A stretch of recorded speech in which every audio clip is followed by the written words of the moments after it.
Little Emma loved painting outside her house. Mean HOA lady Catherine hated it and told her to stop. When Emma kept painting, Catherine got so angry she hit the 8-year-old girl and broke her hands. But Catherine didn't know Emma's daddy was a special soldier who protects people from bad guys. Before watching full story, comment below from where you watching. Also like and subscribe for more stories. The sun painted golden streaks across the pristine lawns of Willowbrook Estate, where every house looked like it belonged in a magazine. 8-year-old Emma Martinez sat on her front porch, carefully arranging her art supplies on a small wooden table. Her dark eyes sparkled with excitement as she prepared to paint the beautiful morning scene. Emma had always been different from other kids. While they played video games or watched cartoons, she found peace in creating art. Her small hands moved with surprising skill as she mixed colors on her palette, creating the perfect shade of blue for the morning sky. "Good morning, sweetheart," called Mrs. Chen from next door, watering her roses. "What are you painting today?" Emma smiled brightly. "The sunrise, Mrs. Chen. Look how the light makes everything look magical." Mrs. Chen's heart warmed at the child's enthusiasm. Emma had been living with her grandmother Maria for the past 3 years. The whole neighborhood knew that Emma's father was deployed overseas serving his country, but they didn't know the full extent of his military role. Maria Martinez stepped onto the porch, carrying a glass of fresh orange juice. At 72, she moved with the grace of someone who had spent her life caring for others. Her silver hair was neatly braided, and her kind eyes watched Emma with infinite love. "Mija, don't forget to eat your breakfast," Maria said gently, setting the juice beside Emma's art supplies. "Just 5 more minutes, abuela," Emma replied, her brush dancing across the canvas. "I want to catch the light before it changes." Maria smiled and settled into her rocking chair, watching her granddaughter work. The child had her father's determination and her late mother's artistic soul. Emma's mother had died in a car accident when Emma was 5, leaving behind a heartbroken husband and a confused little girl who expressed her emotions through art. The peaceful morning was interrupted by the sharp click of high heels on the sidewalk. Both Maria and Emma looked up to see Catherine Pemberton approaching.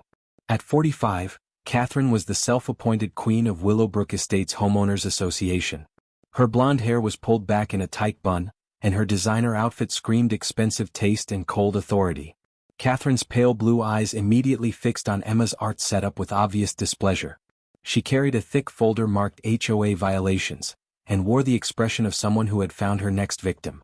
"Mrs. Martinez," Catherine said in a voice that could freeze water, "we need to discuss this situation." Maria stood slowly, her protective instincts already activated. "Good morning, Mrs. Pemberton. What situation are you referring to?" Catherine gestured dramatically at Emma's art supplies. "This unauthorized commercial activity on residential property. The HOA bylaws clearly state that no business activities are permitted in front yards." Emma looked up from her painting, confusion clouding her young face. "I'm not doing business, Mrs. Pemberton. I'm just painting." "Don't speak to me, child," Catherine snapped. "This is an adult conversation."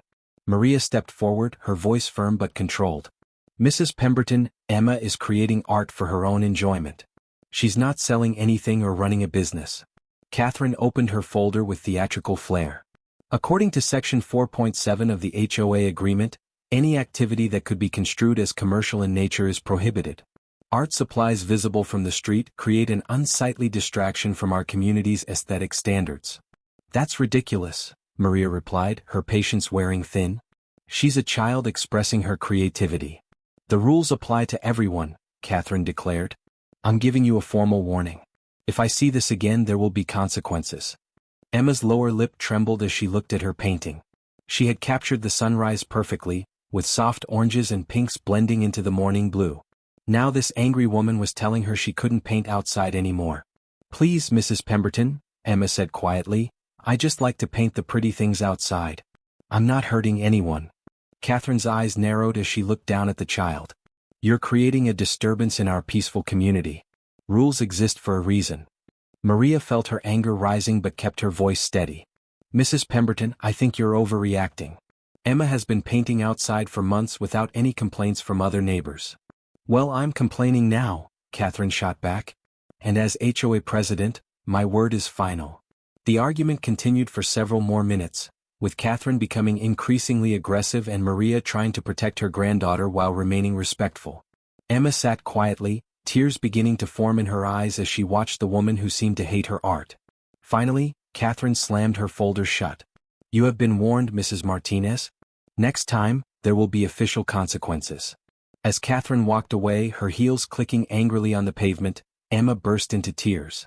Maria immediately knelt beside her granddaughter, pulling her into a warm embrace. "It's okay, Mija," Maria whispered. "Don't let that woman upset you. You have every right to create your beautiful art." But Emma couldn't stop crying. The encounter had shaken her more than Maria realized. For a sensitive child who had already lost her mother, this attack on her creativity felt like another loss. Over the next few weeks, Catherine Pemberton made Emma's life increasingly difficult.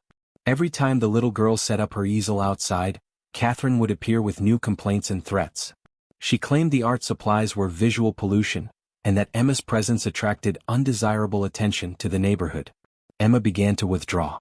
The confident, happy child who had greeted each morning with excitement now hesitated before taking her art supplies outside. She would peek through the window first, checking to see if Catherine was patrolling the street. Maria watched her granddaughter's spirit dimming and felt her heart breaking. She had raised 5 children of her own and had never encountered such cruelty directed at a child. She tried to shield Emma from the worst of Catherine's behavior, but the damage was already being done. One particularly beautiful Saturday morning, Emma decided to be brave. She had been working on a series of paintings showing how the neighborhood looked during different times of day. This morning she wanted to capture the way the dew made everything sparkle like diamonds. She set up her easel in the corner of the front yard, trying to be as inconspicuous as possible. Her small hands worked quickly, mixing the perfect shade of silver to represent the dewdrops on the grass. Mrs. Chin saw her from her window and smiled, giving Emma an encouraging wave.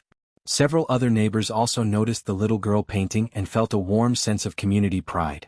Emma's art had become a beloved sight in the neighborhood, a reminder of innocence and creativity in their busy adult world. For almost an hour, Emma painted in peace.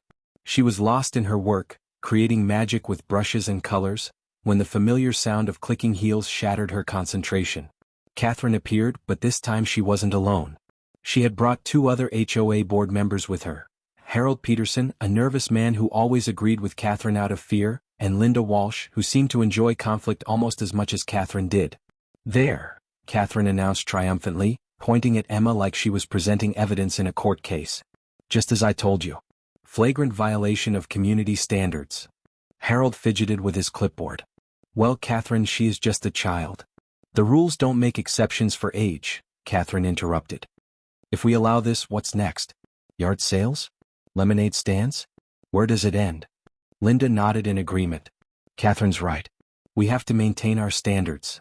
Emma looked up from her painting, recognizing the tone of approaching trouble. She had been working on a particularly delicate section of her painting, trying to capture the way morning light filtered through the oak tree's leaves. "Mrs. Pemberton," Emma said politely, "I'm almost finished. Can I please just complete this part?" Catherine's face reddened with anger. "You were specifically told not to do this anymore. This is deliberate defiance." Maria heard the commotion and rushed outside. She immediately positioned herself between Catherine and Emma, her maternal instincts in full protective mode. "Mrs. Pemberton, please lower your voice," Maria said firmly. "You're frightening my granddaughter."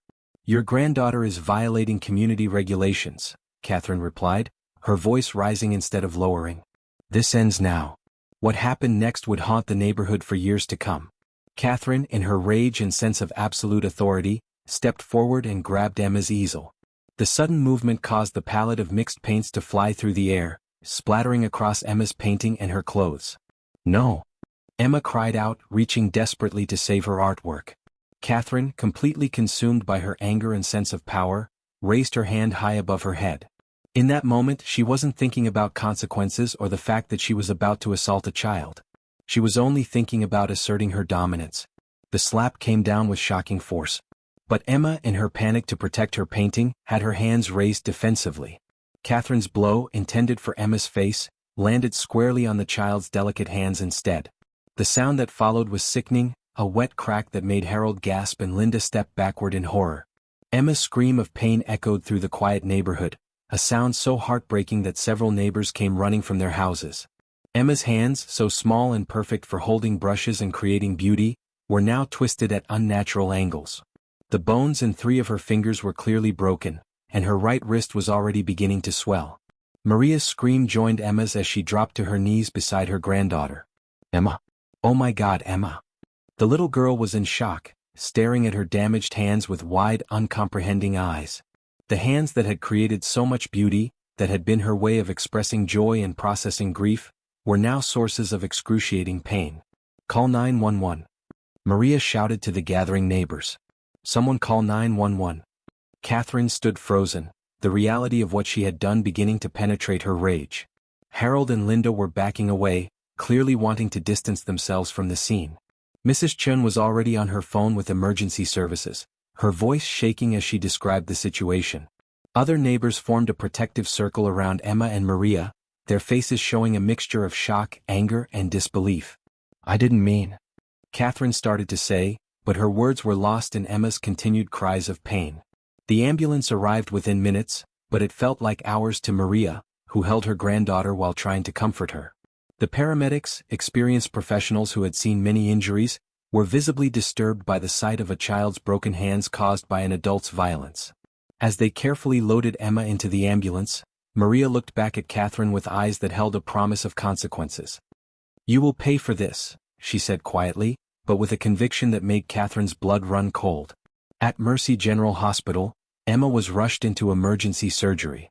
The damage to her hands was severe: 3 broken fingers, a fractured wrist, and torn ligaments that would require delicate repair.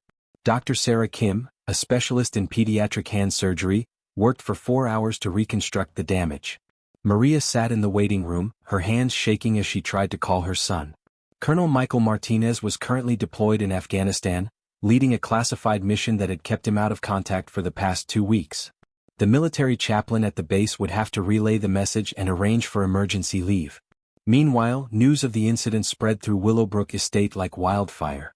The neighbors who had witnessed Catherine's attack on Emma were horrified and angry. Many had always found Catherine difficult to deal with, but this crossed every line of human decency. Mrs. Chin organized a group of neighbors to go to the hospital with flowers and cards for Emma.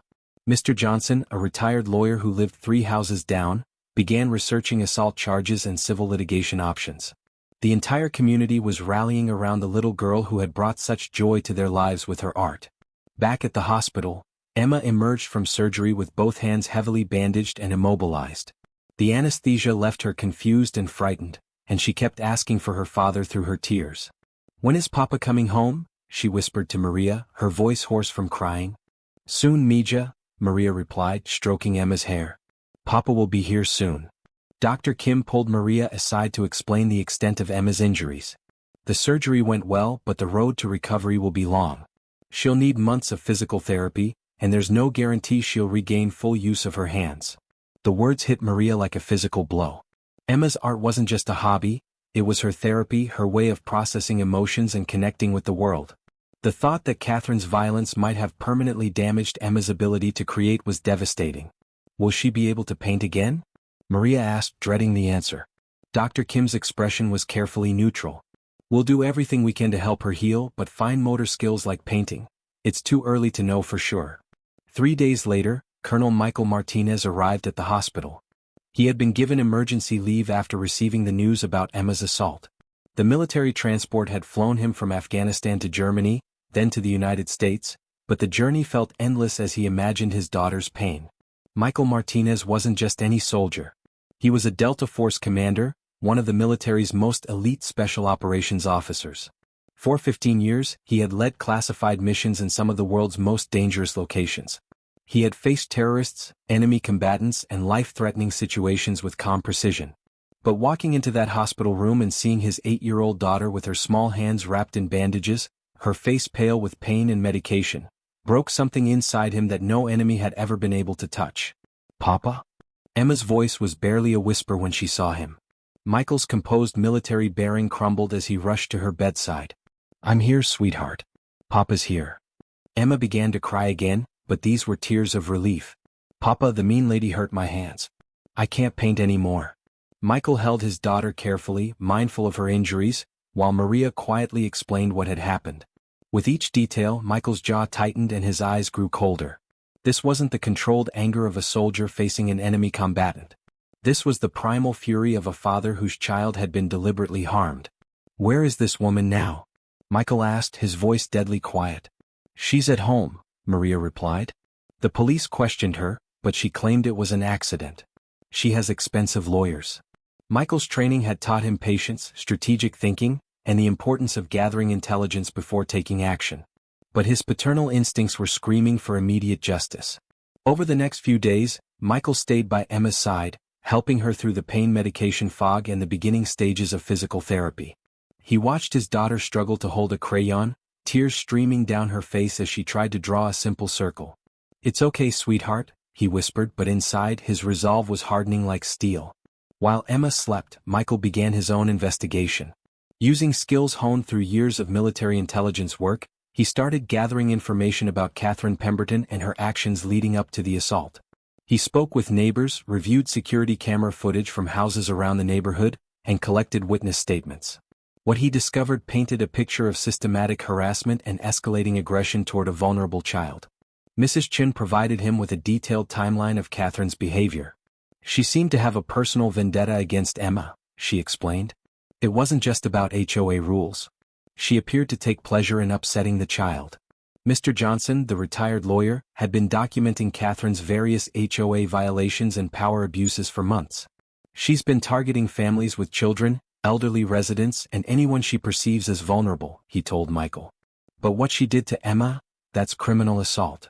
Michael learned that Catherine had a history of complaints against her HOA leadership, but she had managed to maintain power through intimidation and a network of supporters who benefited from her favoritism. The security footage from 3 different houses showed the entire assault clearly. There was no way to claim it was accidental. Catherine had deliberately struck Emma with enough force to break bones. 1 week after Emma's surgery, Michael decided it was time to pay Catherine Pemberton a visit. He had spent days planning this encounter, considering various approaches and their potential consequences. He chose to go in the evening when Catherine would be home from her real estate job. Michael wore civilian clothes, jeans, and a simple button-down shirt, but his military bearing was unmistakable to anyone who knew how to recognize it. Catherine answered the door with her usual imperious expression, but it faltered when she saw the tall, imposing man standing on her porch. Something about his calm demeanor and steady gaze made her instinctively step backward. "Mrs. Pemberton," Michael said in a voice that was perfectly polite but carried an undertone of controlled danger. "I'm Michael Martinez, Emma's father." Catherine's face went pale. She had heard that the child's father was in the military, but she had assumed he was some low-ranking enlisted man stationed at a nearby base. The man standing before her radiated a level of authority and competence that made her suddenly very aware of her vulnerability. "Mr. Martinez," she said, attempting to regain her composure. "I'm sorry about what happened to Emma. It was an unfortunate accident." Michael's smile was cold and sharp. "May I come in? I think we need to have a conversation about what really happened to my daughter." Catherine wanted to refuse, but something in Michael's manner made it clear that wasn't really an option. She stepped aside, allowing him to enter her immaculate living room. Michael didn't sit down. Instead, he stood with his hands clasped behind his back, a posture that made him appear even taller and more intimidating. "Mrs. Pemberton, I've spent the last week investigating the circumstances surrounding your assault on my daughter." "It wasn't an assault," Catherine protested, but her voice lacked conviction. Michael pulled out his phone and showed her a video compilation he had created from the security footage. "This shows you deliberately striking a child with enough force to break bones in her hands. In legal terms, that's assault and battery of a minor." Catherine watched the footage with growing horror. Seeing her own actions played back made the reality of what she had done undeniable. "I was angry about the HOA violations. I didn't mean to hurt her that badly." "You didn't mean to break her hands," Michael said quietly, "or you didn't mean to get caught?" The question hung in the air like a blade. Catherine felt sweat beading on her forehead despite the air conditioning. "Mrs. Pemberton," Michael continued, "I want you to understand something about me. I've spent 15 years in special operations. I've tracked down terrorists, eliminated high-value targets, and dismantled criminal organizations. I'm very good at finding people who hurt innocent civilians." Catherine's legs felt weak. "Are you threatening me?" "I'm explaining the situation," Michael replied calmly. "You attacked my 8-year-old daughter. You broke her hands, the hands she uses to create art, to express herself, to cope with her mother's death. You may have permanently damaged her ability to do the thing she loves most." Catherine began to speak, but Michael raised his hand for silence. "I'm not finished," he said. "Emma is not just my daughter. She's a child who has already lost her mother. She's been living with her grandmother, missing her father who serves his country overseas. She found comfort and healing in her art, and you took that away from her." The weight of Michael's words was crushing. Catherine had never thought about Emma as a real person with real feelings and real losses. To her, Emma had been just an obstacle to her authority, a problem to be solved. "What do you want?" Catherine whispered. Michael's expression didn't change. "I want you to understand that actions have consequences. You made a choice to harm my daughter. Now you get to live with the consequences of that choice." Over the following weeks, Catherine Pemberton's carefully constructed world began to crumble. The criminal investigation into Emma's assault moved forward despite Catherine's expensive lawyers. The video evidence was overwhelming, and several neighbors provided testimony about Catherine's pattern of harassment. But the legal consequences were just the beginning. Michael, using his military connections and intelligence training, began a systematic campaign to expose Catherine's various fraudulent activities.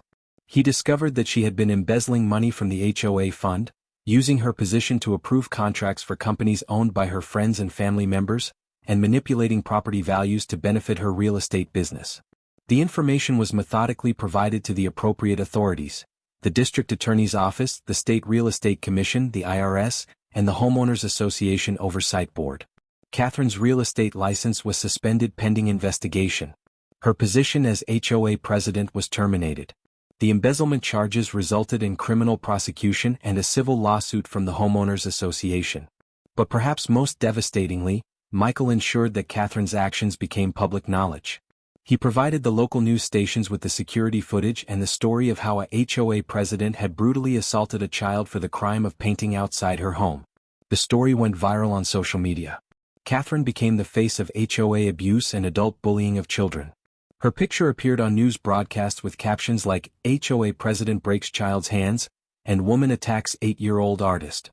Catherine lost her job at the real estate company.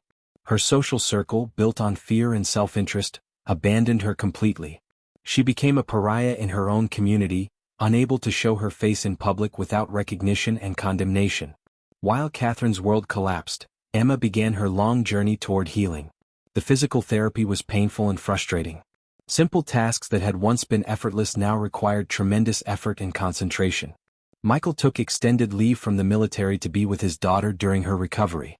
He watched Emma struggle to hold a pencil, to button her shirt, to brush her teeth. Each small victory was celebrated, but the progress was agonizingly slow. "I can't paint anymore, Papa," Emma said one afternoon, tears streaming down her face as she looked at her bandaged hands. "The lady took away my painting." Michael knelt beside his daughter, taking her small face in his hands. "Sweetheart, healing takes time. Your hands are getting stronger every day. And even if painting is different now, you still have your artistic spirit. That's something no one can ever take away from you." The community rallied around Emma in ways that restored some faith in humanity. Mrs. Chin organized art supply donations. Mr. Johnson started a fund for Emma's medical expenses.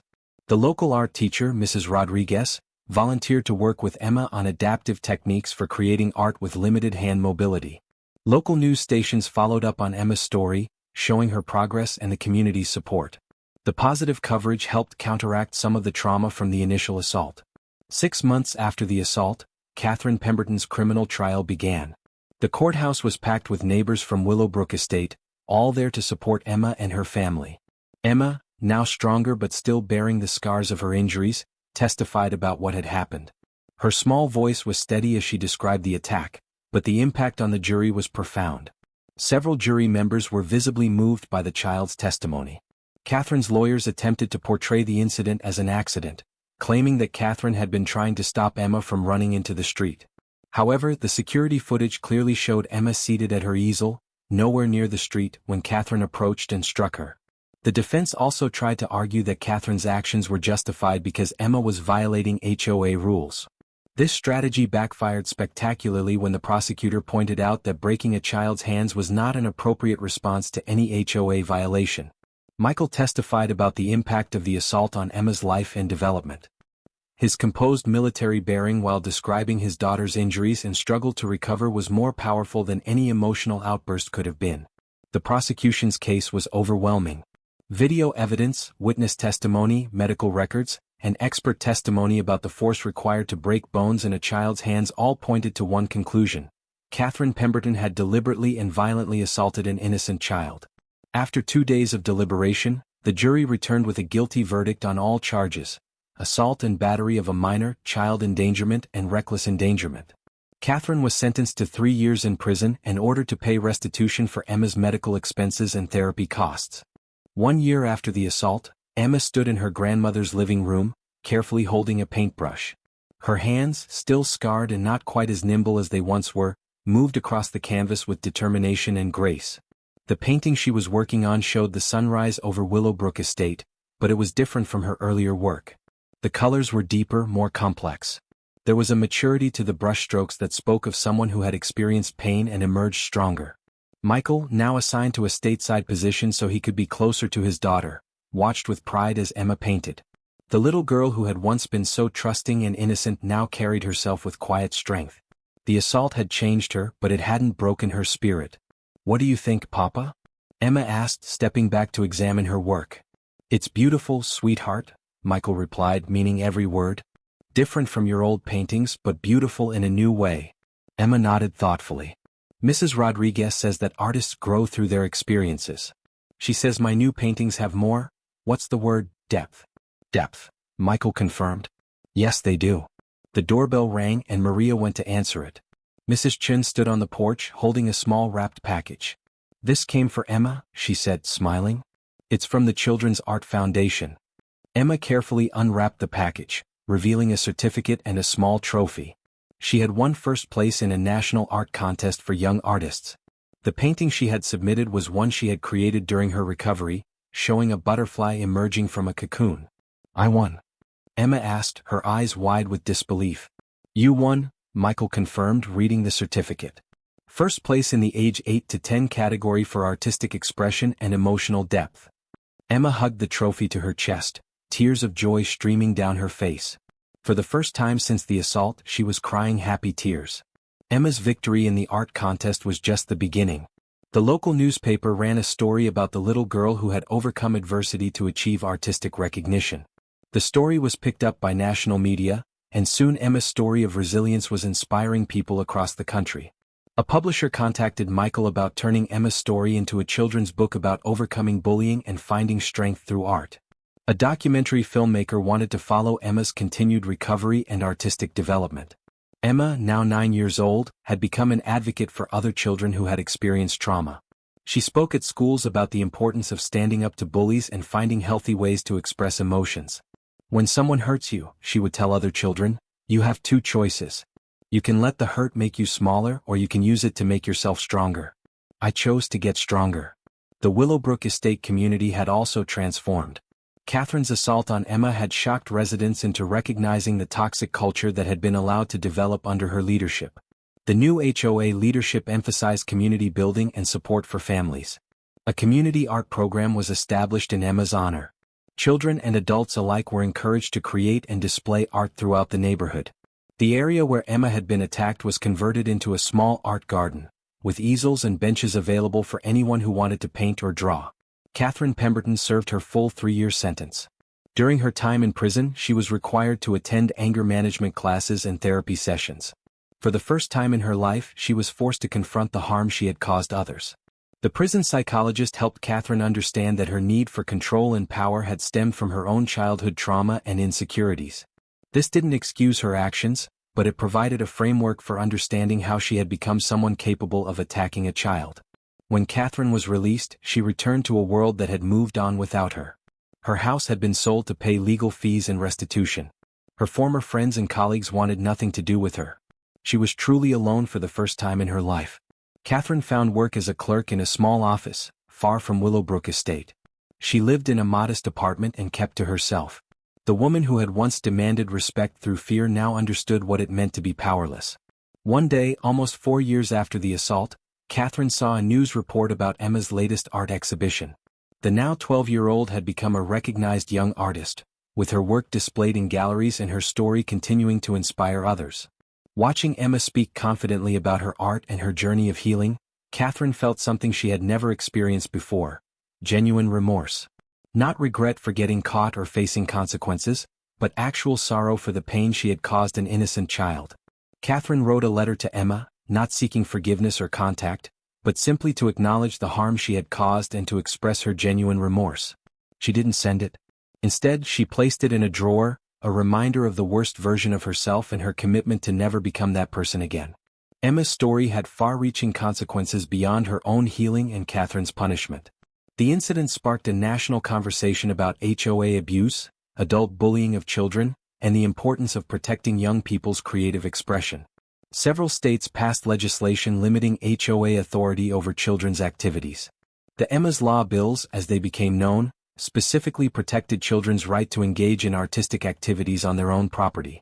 Child advocacy groups used Emma's story to illustrate the long-term effects of adult violence against children. Her recovery and continued success became a symbol of resilience and the importance of community support for trauma survivors. Michael, inspired by his daughter's strength, became involved in veterans organizations that helped military families cope with deployment stress and related challenges. His experience supporting Emma through her recovery gave him unique insights into helping other families navigate crisis and trauma. Maria, now in her 70s, became a local advocate for seniors' rights and intergenerational programs. Her experience protecting Emma had awakened a fierce protective instinct for all vulnerable community members. 5 years after the assault, Emma, now 13, stood before a large canvas in her home studio. Her hands, scarred but strong, moved with confidence and skill as she painted. The girl who had once been told she might never paint again was now creating works of art that moved people to tears. This particular painting was special. It showed a phoenix rising from ashes, its wings spread wide against a brilliant sunrise. The symbolism was clear: beauty emerging from destruction, strength born from suffering, hope rising from despair. Michael watched from the doorway, his heart full of pride and gratitude. His daughter had not just survived Catherine's attack, she had transformed it into something beautiful and meaningful. "It's almost finished," Emma said, noticing her father's presence. "What do you think?" "I think," Michael said quietly, "that you've turned your pain into power. You've become exactly who you were meant to be." Emma smiled, the same bright smile she had worn as an 8-year-old painting on her grandmother's porch. But now it carried the wisdom of someone who had faced darkness and chosen light. "Mrs. Rodriguez says that the best artists are the ones who can find beauty in difficult experiences," Emma said. "I think she's right." The painting was selected for the National Youth Art Exhibition, where it would be seen by thousands of visitors. Emma's artist statement, displayed beside the painting, read, "Sometimes the worst things that happen to us become the source of our greatest strength. This painting represents my journey from victim to survivor to artist. I hope it inspires others to never give up on their dreams, no matter what obstacles they face." Emma's story became a case study in resilience, community support, and the power of art to heal trauma. Her paintings were exhibited in galleries across the country, with proceeds from sales supporting art therapy programs for children who had experienced trauma. The Emma Martinez Foundation was established to provide art supplies and therapy services to children in crisis. The foundation's motto, "Creating Beauty from Broken Places," reflected Emma's journey and inspired countless others. On the 10th anniversary of the assault, Emma, now 18 and preparing for art school, returned to Willowbrook Estate. The community had invited her to speak at the dedication of a new community center that would house art programs for children and families. As she stood at the podium, looking out at the crowd of neighbors who had supported her through her darkest time, Emma felt a deep sense of gratitude and purpose. "10 years ago," she began, her voice strong and clear, "a woman tried to break my hands and my spirit. She succeeded in breaking my bones, but she failed in breaking my dreams.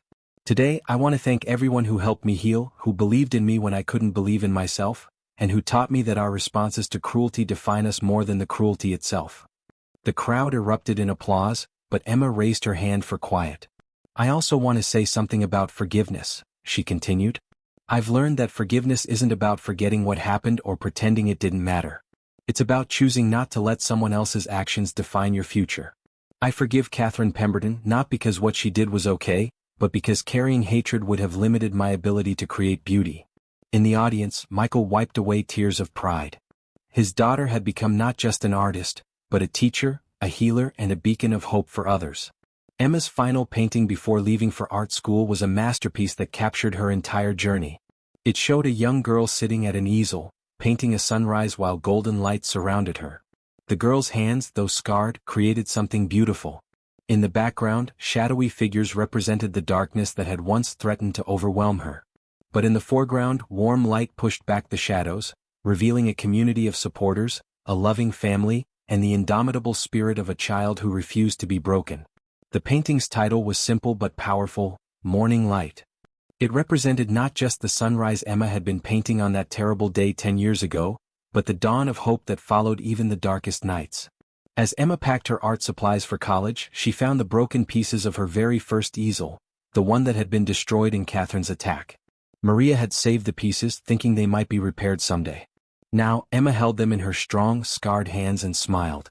"Abuela," she called to her grandmother, "I want to keep these pieces. Not to repair them, but to remember." Maria, now 82 but still sharp and loving, nodded with understanding. "To remember how far you've come, Mija? To remember that broken things can still be beautiful," Emma replied, carefully placing the pieces in her memory box alongside certificates, photos, and letters from people whose lives she had touched with her story. Michael entered the room carrying a large wrapped package. "This came for you today," he said, his eyes twinkling with a secret. Emma unwrapped the package to reveal a custom-made easel, crafted from beautiful cherry wood with brass fittings. Engraved on the side were the words, "For Emma, may you always find light in the darkness. Your Delta Force Dad." "Papa," Emma whispered, running her hands over the smooth wood. "It's perfect. It's made to last a lifetime," Michael said, embracing his daughter. "Just like your spirit." That evening, as the sun set over Willowbrook Estate, Emma set up her new easel in the front yard, the exact spot where she had been painting 10 years ago. This time she wasn't alone. Mrs. Chin sat nearby with her own sketchpad, and several neighborhood children had brought their art supplies to join her. The new HOA president, Mrs. Thompson, walked by and smiled. "Beautiful evening for outdoor art," she said warmly. "The community art program has been such a blessing." Emma began to paint, her brush moving with practiced confidence across the canvas. She was creating another sunrise, but this one was different from her childhood paintings. This sunrise carried the depth of experience, the wisdom of someone who had seen both cruelty and kindness, both breaking and healing. As the colors flowed across the canvas, gold and pink and orange blending into infinite possibility, Emma felt a profound sense of peace. The little girl who had once been broken had become a young woman who helped others heal. The hands that had been damaged in hatred now created beauty that touched hearts around the world. The painting took shape as the real sun disappeared behind the trees. When Emma finally stepped back, she had created something extraordinary. A sunrise that seemed to glow with its own inner light, radiating hope and possibility. "It's beautiful," said little Katie, the 5-year-old from 3 houses down, who had been watching Emma paint with wide-eyed wonder. Emma knelt down to Katie's level, remembering herself at that age, full of dreams and artistic passion. "Would you like to try painting a sunset tomorrow?" she asked. Katie nodded enthusiastically, and Emma felt the circle of healing complete itself. She had gone from being a child who needed protection to becoming someone who could nurture and inspire other children. As the evening deepened and the other artists packed up their supplies, Emma remained by her easel, adding final touches to her painting. Michael and Maria sat on the porch, watching with quiet pride.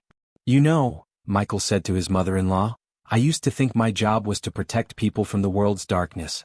But watching Emma, she's taught me that sometimes the greatest victory is learning to create light in the darkness."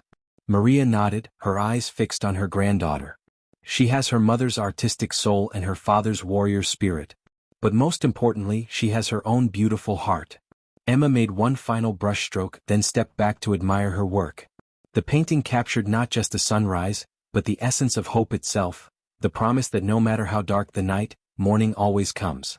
She began to clean her brushes, the same methodical process she had learned as a child, but now her movements were those of a master artist. Her hands, scarred but strong, worked with the confidence of someone who had overcome impossible odds. As Emma packed up her supplies, she noticed a car driving slowly past the house.